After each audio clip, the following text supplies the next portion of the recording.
Hey, everybody. Welcome to the virtual edition of Chapel during our remote learning period. I just want to say a couple things at the beginning. I know this is kind of weird, and I also know that we can do weird things. We've been doing weird stuff all year. Generally, with a virtual learning period, you have some synchronous and some asynchronous work, and I hope Chapel during these 3 weeks will be kind of like that. So at the end, I'm going to issue an invitation to some asynchronous work, spiritual work for all of us. But first, I want to just say that during the fall at Holderness, Chapel tends to dance around lots of different topics, and we make an important effort to include as many people as we can and to try and reach out beyond even the Episcopal tradition to make sure to communicate inclusivity and welcome and to invite voices of people who are Christian, non-Christian, who might represent the Episcopal Church or not. And this is typically a time of year when I change gears and move into the Episcopal world a little bit. So I hope you'll indulge me in that. And I'd like to just talk a little bit about the season that we have entered into, the season of Advent. Now, I'm joining you from my home right now at our little family altar. We have this little family altar set up, and we put different things on it, depending on what type of time of year it is. And we've got it set up right now with two very distinct items. One is there's a horse. I don't know why there's a horse. There's an Advent wreath, and behind the Advent wreath, there's a Christmas countdown calendar. So the way this Christmas countdown calendar works is it starts on December the 1st, and inside it, there's a little person. So tomorrow, we'll take this little person out, and there it looks like a shepherd, maybe, and there's some Velcro, and you stick it in on the nativity, and you make the nativity scene. And that's really fun for my kids. As you can imagine, it's really fun to count down to Christmas. Now, we also have this thing called an Advent wreath.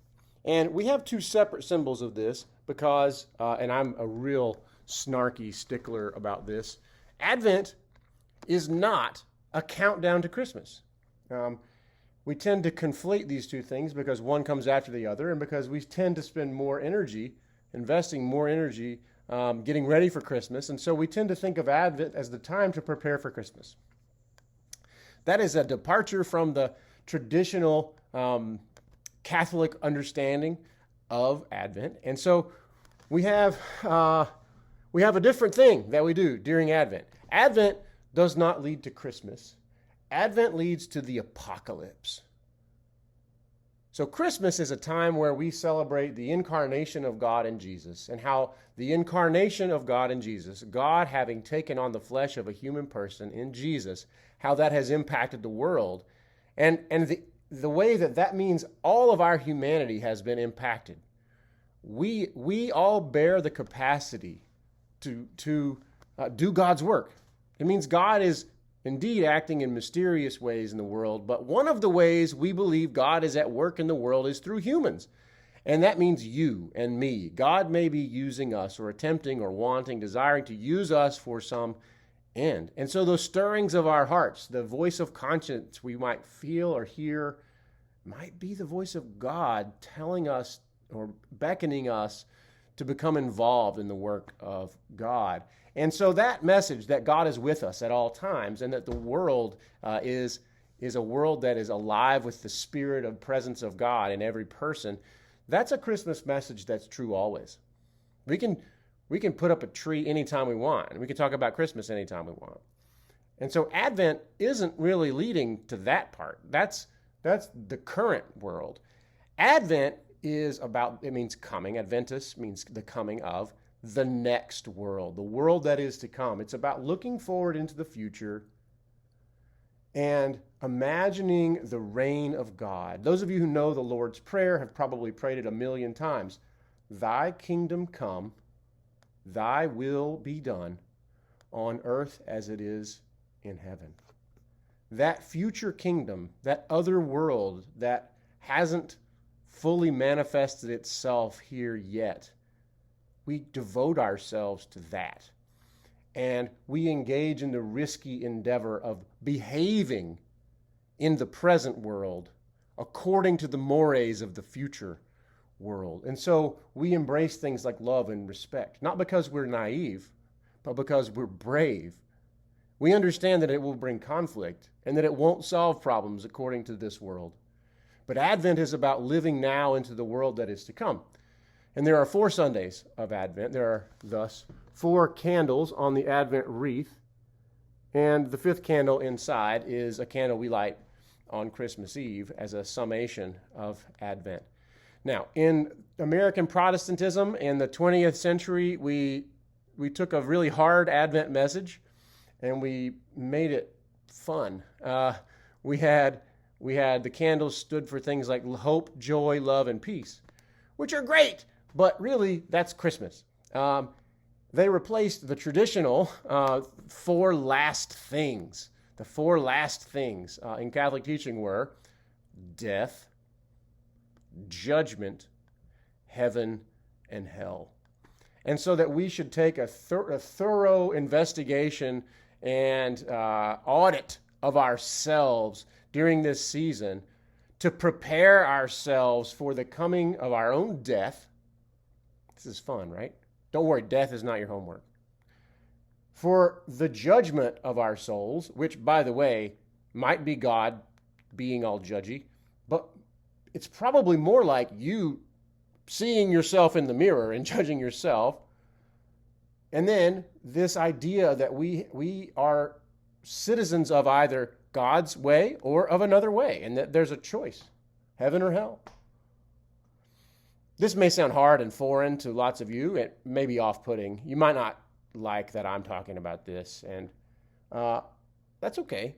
What I really want to say is not to get you uncomfortable or mired in religious language that feels like you just want to run away.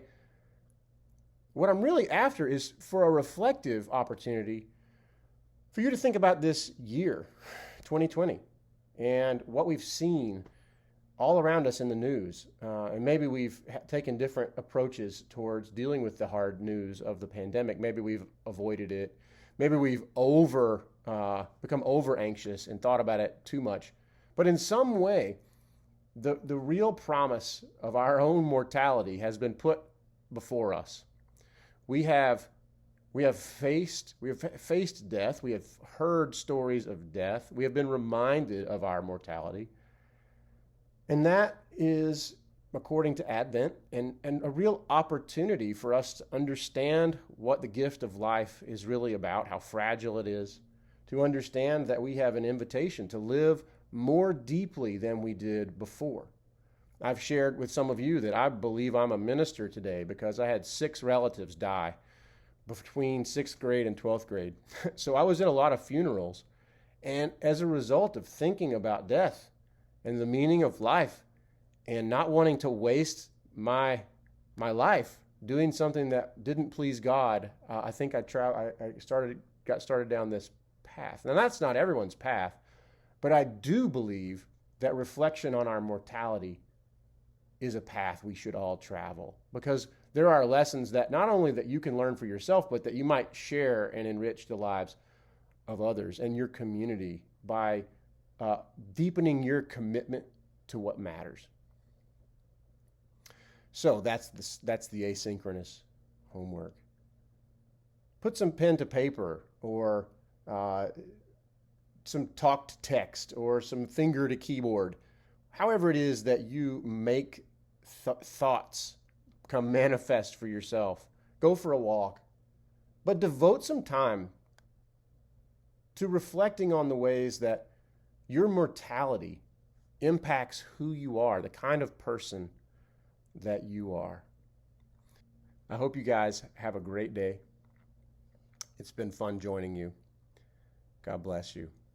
Peace.